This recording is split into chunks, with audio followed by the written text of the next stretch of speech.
My naam is Callie Viljoen. Ek boer in Panamatenga, Botswana. Ek is al hier vir die afgelope 25 jaar. My maatskappy boerderynaam is Eastford Holdings.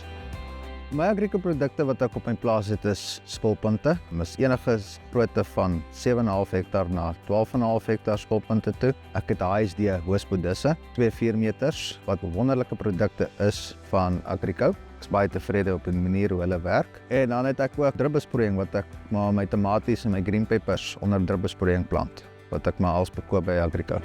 Die spesifieke uitdagings wat ons wou oorkom met Agrico se produk is die diens. Vir Theo en sy manne, vir MC en sy manne, dit is 'n kwessie van bel hulle en sê luister, ons sit met 'n probleem en hulle stuur vir jou dadelik 'n span sodra hulle een beskikbaar het.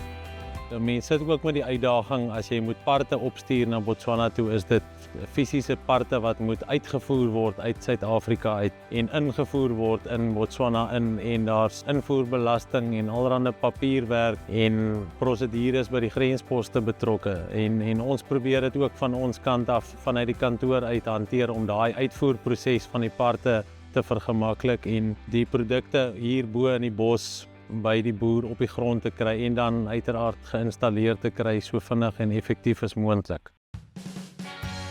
Die vergelyking met Agrico vir eienaarskap in verband met die besproeiing, ek praat nou spesifiek oor die spulpunte. Agrico gee vir jou prys afgelewer opgerig in Panamatenga, waar jou ander besproeiingsstelsels gee vir jou prys opgetel waar hulle basis is en dan betaal jy nog addisionele kostes. Elke seisoen verander ons nou maar die radkasolies en goed van die water. Dis nie duur onderhoudkostes nie. Agrico spulpunt maak jy reg oor die foon. Ons het al probleme gehad en die tegniese afdeling van Agrico help jou graag om oor 'n foon die spulpunt reg te kry en om te weer laat loop.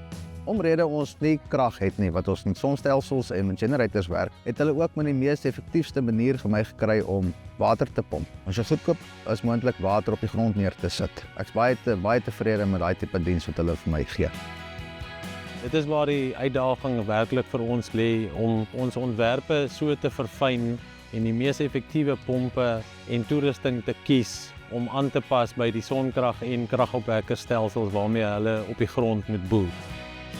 Wat Panamatenga ook 'n unieke plek maak is die tipe grond wat ons het. Ons sit met swaar kleigrond. So as jy 'n goeie reënseisoen het, is jou klei redelik versadig.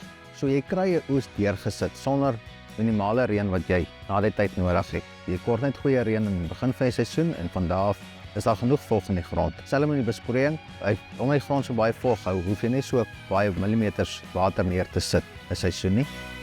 Die uitdaging met hierdie hoë kleigronde in Panamatenga, die swaar turwe en hoekom ons graag die orbiter gebruik en baie suksesvol kan gebruik is oor die grootte van die druppel wat hy op die grond neersit. Ons kan nie na 'n te groot onmiddellike toedieningstempo toe gaan nie, anders kry ons afloop uit die land uit.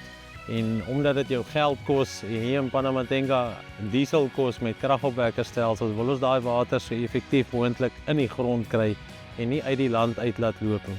So ons mik vir 'n gemiddelde grootte druppel wanneer hy die grond land, nie die sluk en die sand en die kleideeltjies skei om 'n keerlaagie te maak wat half 'n seellaagie vorm bo die grond nie. En dit is waar die orbiters in hierdie winderige toestande en kleigronde baie goed presteer. Veral omdat ons met die sonstelsels ook werk, pomp ons net in die dag. In die nag rus jou boorgate. Jy weet, dit is 'n ding wat ons moet koester. Dit moet nog baie kinders of generasies groot maak. Ons wil net met water mors nie, so dit is maar 'n groot ding om na jou water te kyk.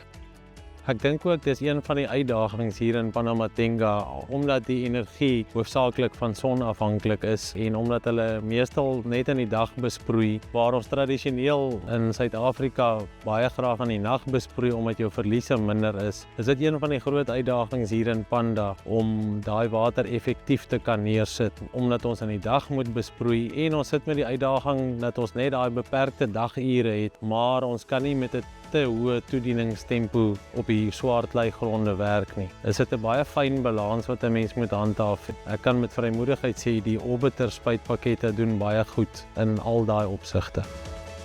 Ek sal enige tyd 'n Agrico produk aanbeveel vir enige boer wat wil begin boer met besproeiing. Selfs hulle implemente is goeie kwaliteit implemente en is 'n bekostigbare implement en besproeiingsstelsel om te begin om mee te besproei.